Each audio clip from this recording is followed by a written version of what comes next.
Now let's jump back to this increase of days on market. I swear I have not seen these numbers for what feels like 10 years.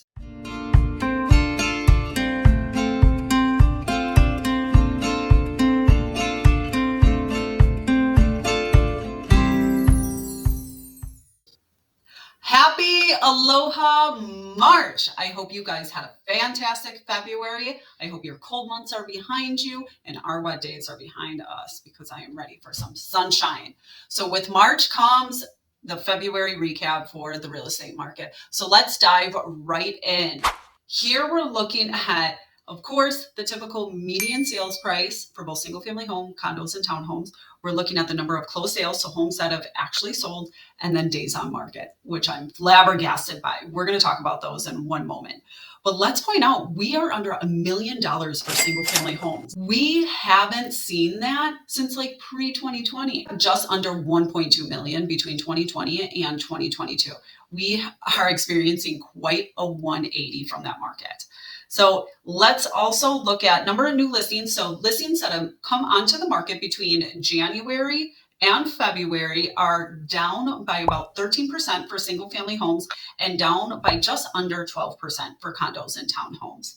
For pendings now, they're down by 19%, just under 19% for single family homes and up by 6% for condos and townhomes. That is interesting. Yes, I said that correctly the second time.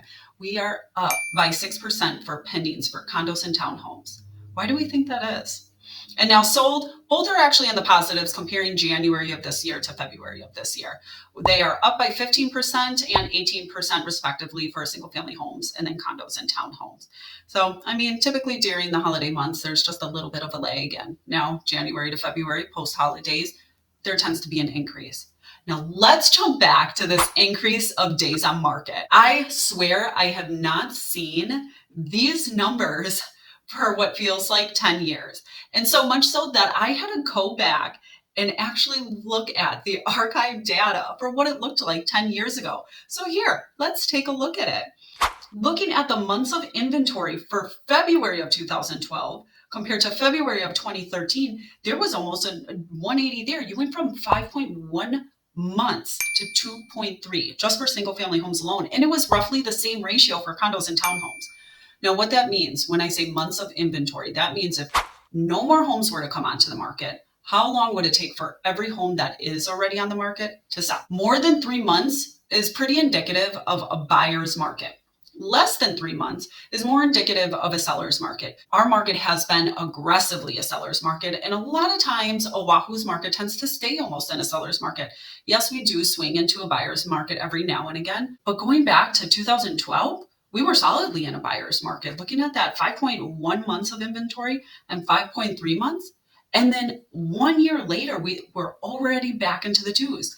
Now comparing that to today, where the months of inventory are at 2 months for single family homes, regardless of this 40 some odd days on market and 28 days on market for a condo and townhome, regardless of how long they're sitting, the months of inventory are still saying it's a seller's market.